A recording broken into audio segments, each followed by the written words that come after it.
Good morning, everyone. We are in a series about King David in the Hebrew Bible. And I love these stories because not only is he one of the greatest kings that the Israelite people knew, so we get to hear about his exploits, but you also get to hear a lot about how really human he was. And even though he was considered a great king, man, he had a lot of mistakes. And I appreciate that because, man, do I make a lot of mistakes. But today, we're actually going to talk about one of his greatest victories, which is a story I'm assuming all of you have heard about. Even if you're not a Bible nerd, you've probably heard the story of David and Goliath. Is that true? Is there anyone in here that's never heard that story in one form or another? And it's because it's such an amazing story. It may be one of the best stories that is known across the world, regardless of religions. It's the story of a plucky young guy going up against a giant soldier, and the odds are stacked against him. And yet he comes out victorious because he comes in bringing something unusual, something that no one was expecting. It's a great story of being the underdog, and I think it's something we all long to be. Maybe this is why it's so popular, is because we all want to be that underdog that has that victory. We all have these problems in our lives that we think, man, it'd be so great if I could just walk in there and knock them out. But I may disappoint you today, because my sermon is not going to be how to slay your giants. That is the normal sermon that generally comes out of this kind of a story. And if you really need to hear that kind of a sermon, there are thousands of them online. And they go something like this. God has given you dreams, or God has given you a vision, or God has given you a calling. But there's giant obstacles in the way, and you can remove them with his help. You can overcome them with God's help. And it's so clickable. It's so amazing because that's exactly what we want. I want to be able to remove the obstacles in my way. I want to think outside the box or find the right tool to get these things out of my life. I understand why that kind of a sermon is so popular. I mean, frankly, we call these things life hacks today. Anybody watched a life hack video? No, come on. I know almost every single one of you has watched a life hack video because it's a billion-dollar industry out there. Whereas it's like a 30-second video that shows you how to solve problems you never knew even existed. It'll be something like if you watch this video and you have a can that has a tab on it and you go get a spoon and then you insert the spoon under the tab a certain way, it's going to be able to open it. And there are people out there, there's now channels making fun of the life hack videos that are saying, well, by the time you watched that video and went and found a spoon, you could have just opened it with your finger anyway, like it was meant to be. Right? But we love life hacks. We love shortcuts. In fact, the author Malcolm Gladwell got into this about 15 years ago with this story. And I'm a fan of Malcolm Gladwell in general. He comes at things with a little bit of a contrarian viewpoint, which I think is kind of fun. And I don't always agree with everything he has to say. But about 15 years ago, he actually did this TED Talk and then wrote a book on the David and Goliath story. And what he had to say wasn't really original to him. He just put it together in his typical Gladwell style, which is very readable and kind of fun. And his basic points were this, is that maybe when you're reading through the story, you notice some oddities about Goliath, the giant. Maybe this really big guy had a disease called giantism. And if you have this disease, you can't see very well.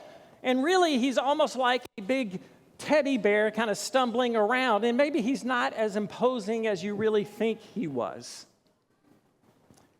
And then in comes this young guy who rewrites the rules of warfare, where Goliath has this sword and shield. David comes in and he does something unusual and out of the box, and he comes in with this sling, which is actually an extremely dangerous weapon. And he comes the victor. And maybe if you put all that together, David wasn't really an underdog to begin with. And you don't have to be an underdog in your own life or in your own business or whatever it has to be if you just approach things the right way. And I think that's a lot of well-meaning intention, and I see that all over the place. But unfortunately, I think if you actually read the story, that's not at all what is going on. For instance, Goliath, who is this giant, comes from the Philistines, who are the major military power in this region. Usually, if you're going to bluff, if you're going to stick a big guy out there and throw some armor on him and hope he bluffs, you're bluffing because you have the weaker hand. Do you understand what I'm saying? You don't bluff if you have the stronger hand. So it doesn't make any sense that this strong military power would throw out someone who really isn't all that great at fighting to begin with, or spend so much money on armor that would only fit this guy. They knew how to fight. And the Israelite people on the other side were seasoned warriors. They had been through many battles. They had fought one-on-one. I think after 40 days of watching this guy, they would have figured out if he was any good. So that doesn't really make any sense to me. I think he was an imposing warrior. And this idea, and I think this is where we really get it wrong, is that this sling is just something out of the box and out of the ordinary, isn't necessarily true either. We know from archaeologists that there's artwork from the Middle Eastern period, and all the armies used soldiers with slings. They understood that it was a really good ranged weapon. It was cheap. You just needed some leather and some rocks. They used them all the time.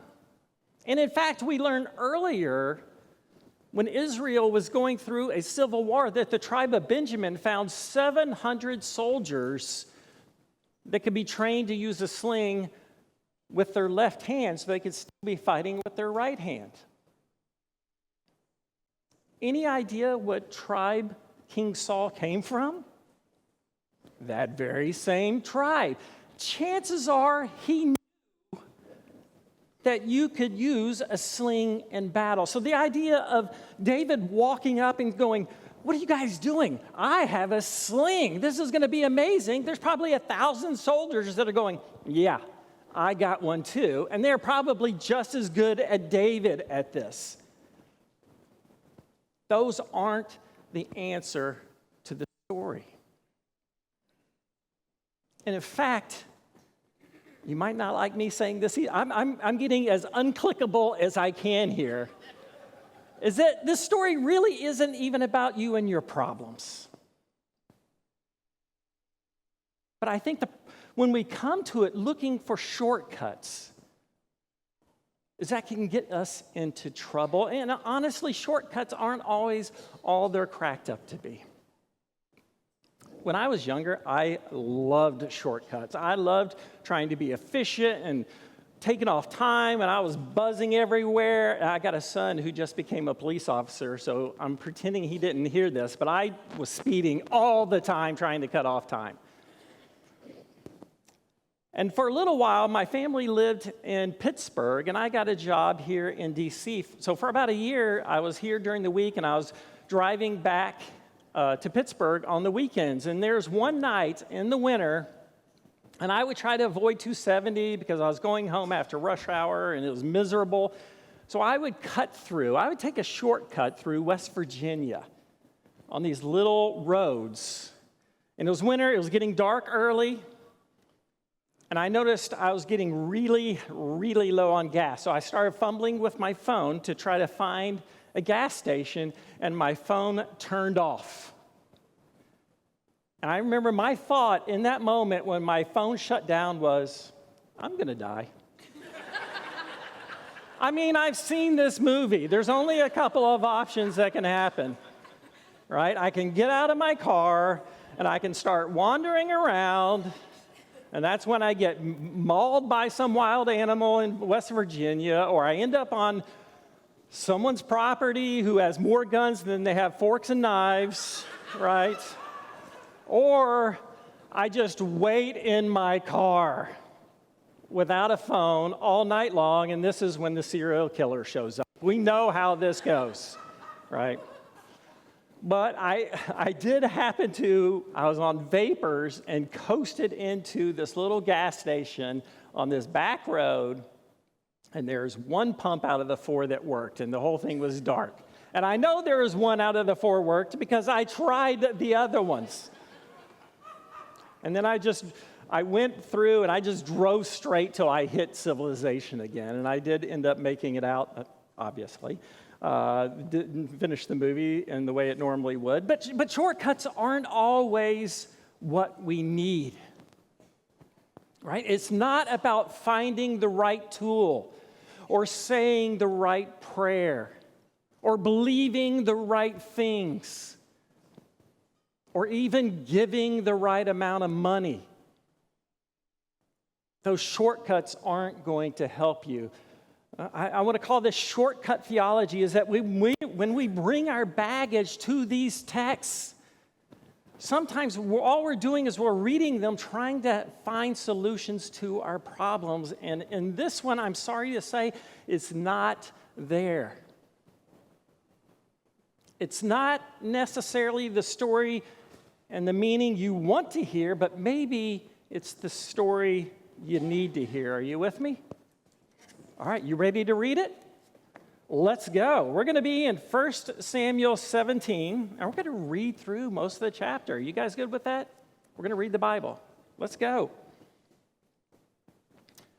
Starting in verse 1, the Philistines gathered their forces for war at Thorny Hedge, and I'm telling you the literal meaning of these places.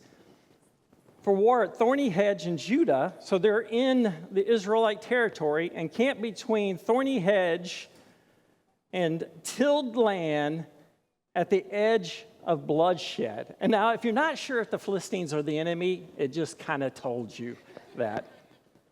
Saul and the men of Israel gathered and camped in the valley of Elah. Then they lined up in battle formation to face the Philistines.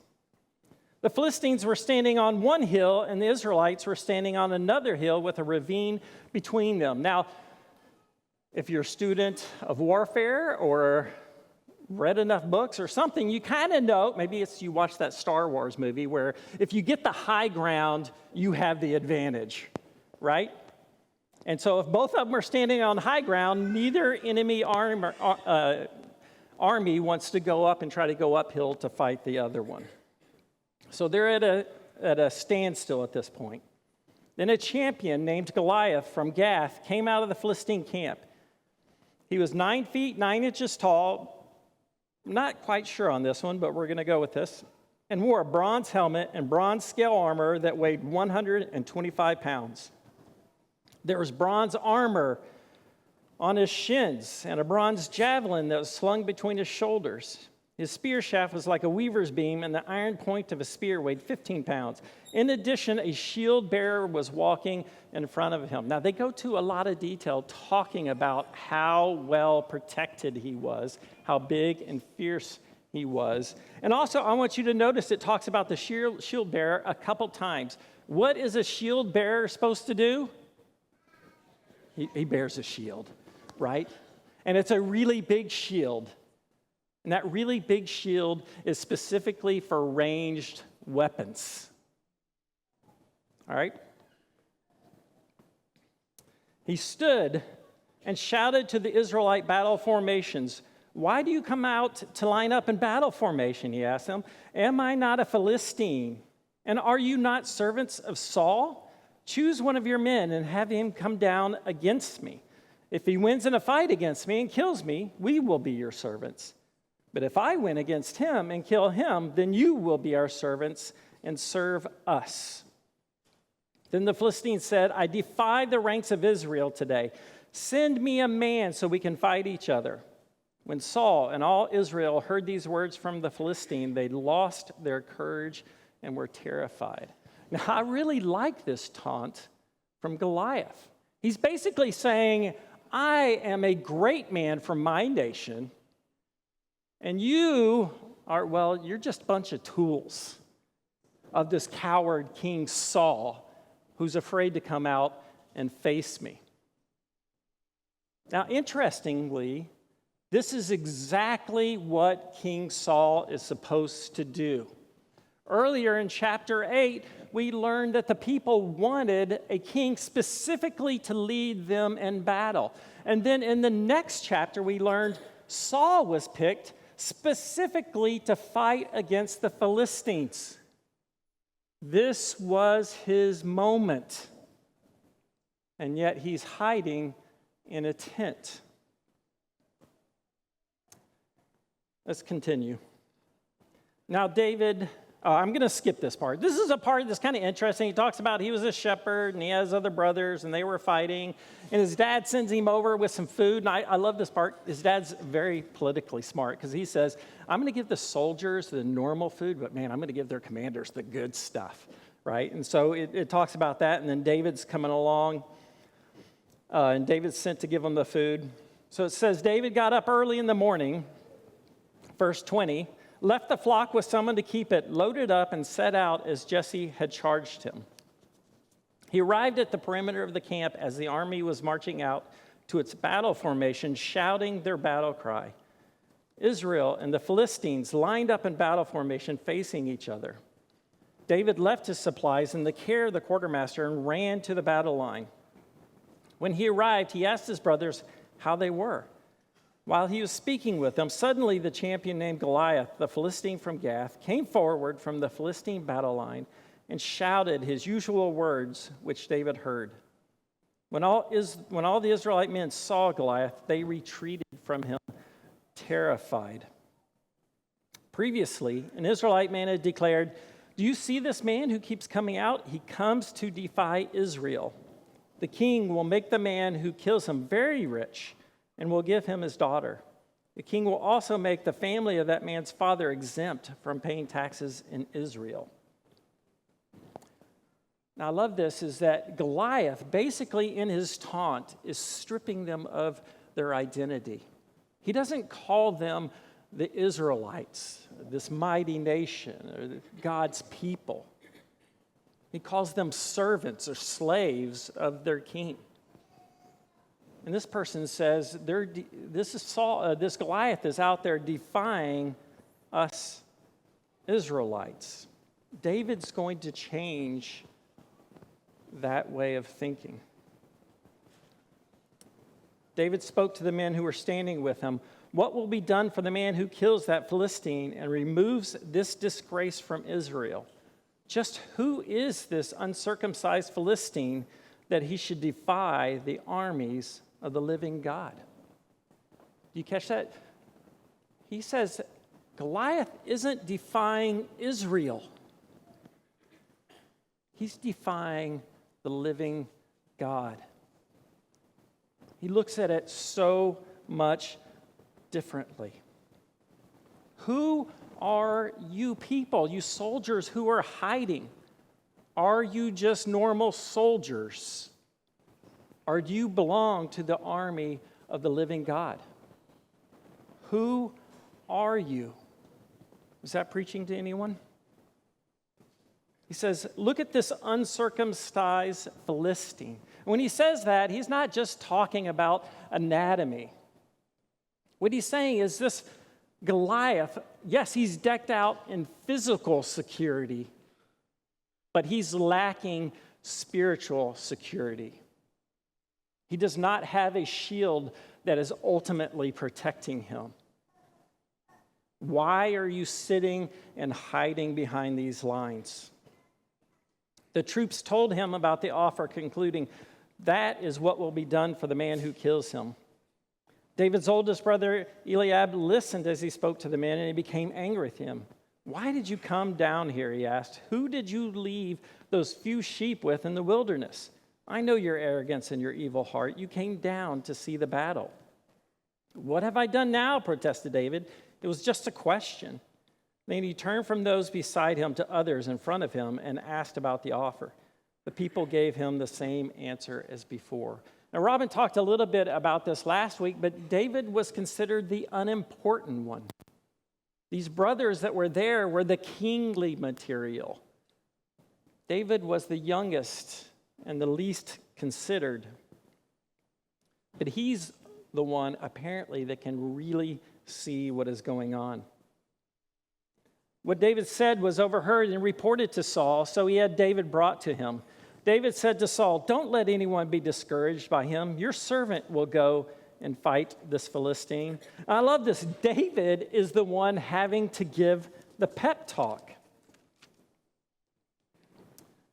But Saul replied, "You can't go fight this Philistine. You're just a youth, and he's been a warrior since he was young."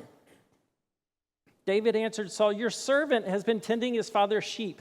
Whenever a lion or a bear came and carried off a lamb from the flock, I went after it, struck it down, and rescued the lamb from its mouth. If it reared up against me, I would grab it by its fur, strike it down, and kill it. Your servant has killed lions and bears. This uncircumcised Philistine will be like one of them, for he has defied the armies of the living God." Then David said, "The Lord who rescued me from the paws of the lion and the paw of the bear will rescue me from the hand of this Philistine." Saul said to David, "Go, and may the Lord be with you." Saul knows Yahweh. He knows who he is, but he doesn't know him enough to trust him with his life. So he's hiding in his tent. Then Saul had his own military clothes put on David. He put a bronze helmet on David's head and had him put on armor. David strapped his sword on over the military clothes and tried to walk, but he was not used to them. "I can't walk in these," David said to Saul. "I'm not used to them." And it literally says, "I haven't tested these. I haven't been a part of these with God and myself. I don't need something new. I don't need your style of leadership and your level of fighting." So David took them off. He's shedding the failed leadership of Saul. Instead, he took a staff in his hand and chose 5 smooth stones from the wadi and put them in the pouch in his shepherd's bag. Then with the sling in his hand, he approached the Philistine. The Philistine came closer and closer to David with the shield bearer in front of him. When the Philistine looked and saw David, he despised him because he was just a youth, healthy and handsome. He said to David, "Am I a dog that you come against me with sticks?" Then he cursed David by his gods. "Come here," the Philistine called to David, "and I'll give your flesh to the birds of the sky and the wild beasts." Now, I want you to pay attention to what David's going to say, because he doesn't run out there and go, "Yeah, but I got a sling. I got something that you weren't counting on." He says, "David said to the Philistine, 'You come against me with the sword, spear, and javelin, but I come against you in the name of the Lord of armies, the God of the ranks of Israel. You have defied him. Today the Lord will hand you over to me. Today I'll strike you down and remove your head and give the corpse to the Philistine camp to the birds of the sky and the wild creatures of the earth. Then all the world will know that Israel has a God, and this whole assembly will know that it is not by sword or by spear that the Lord saves, for the battle is the Lord's. He will hand you over to us." When the Philistines started forward to attack him, David ran quickly to the battle line to meet the Philistine. And we know how it ends.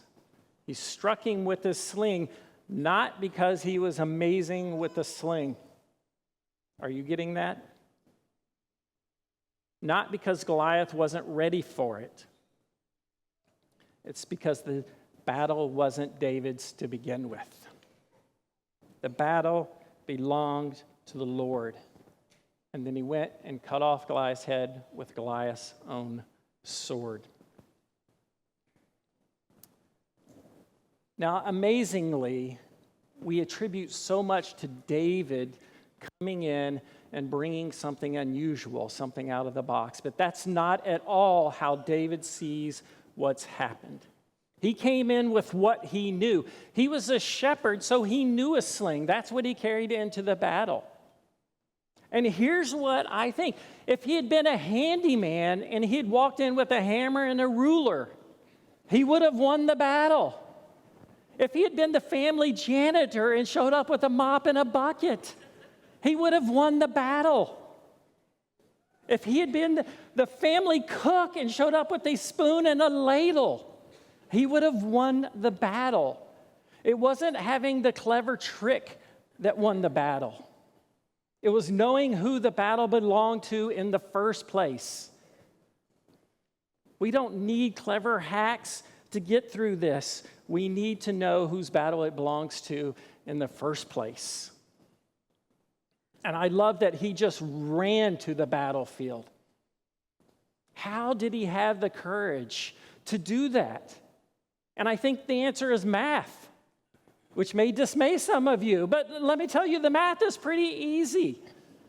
It's David plus God is greater than Goliath.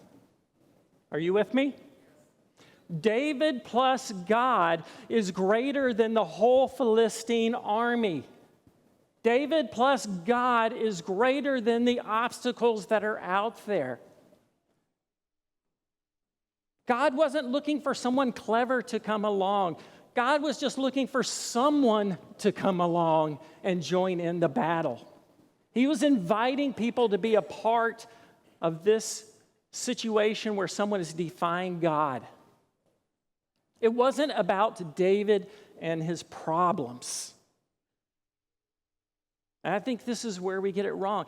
In fact, David's life got more complicated because of this.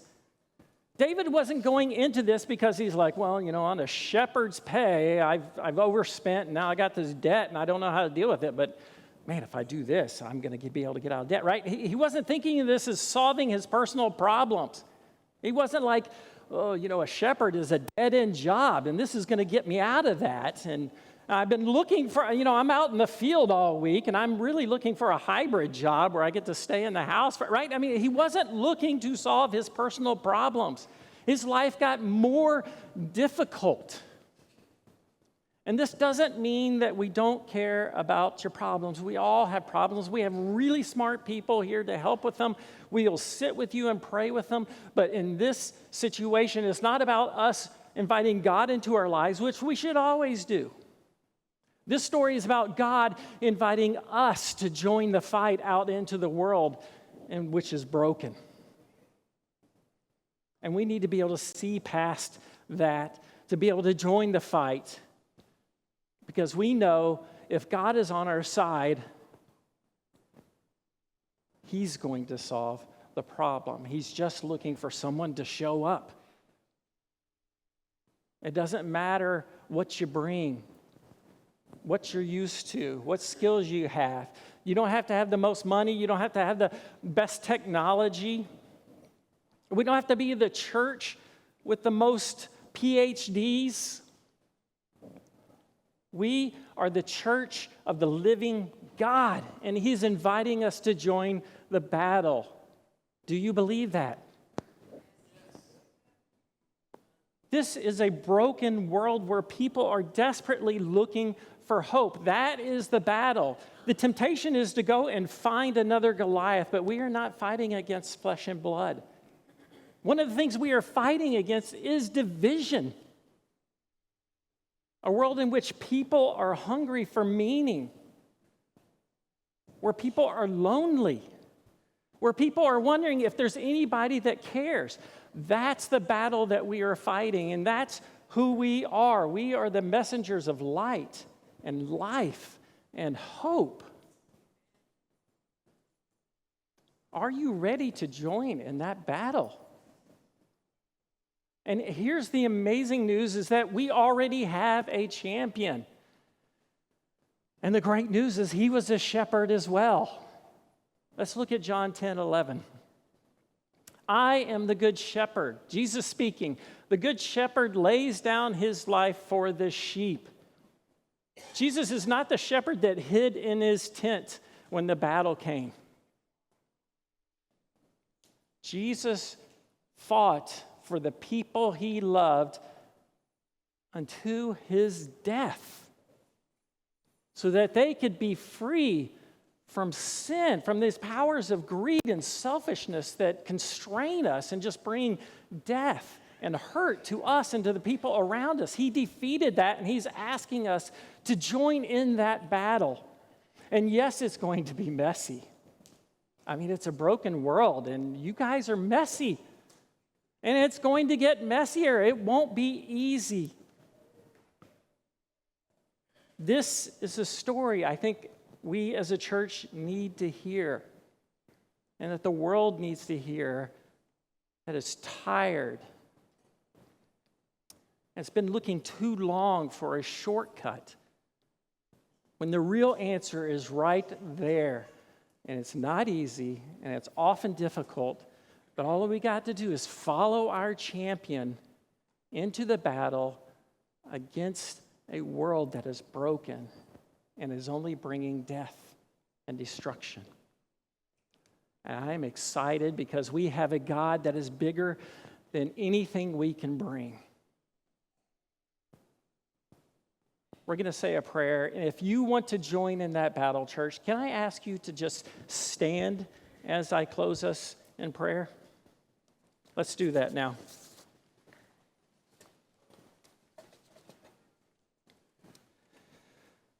Heavenly Father,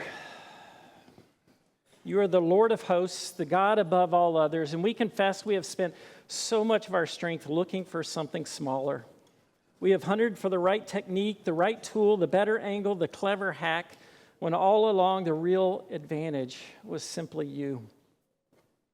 Forgive us for the times we have been like Saul, knowing the right words, even saying them while hiding in the tents because we lack the courage to trust our lives to what we claimed to believe.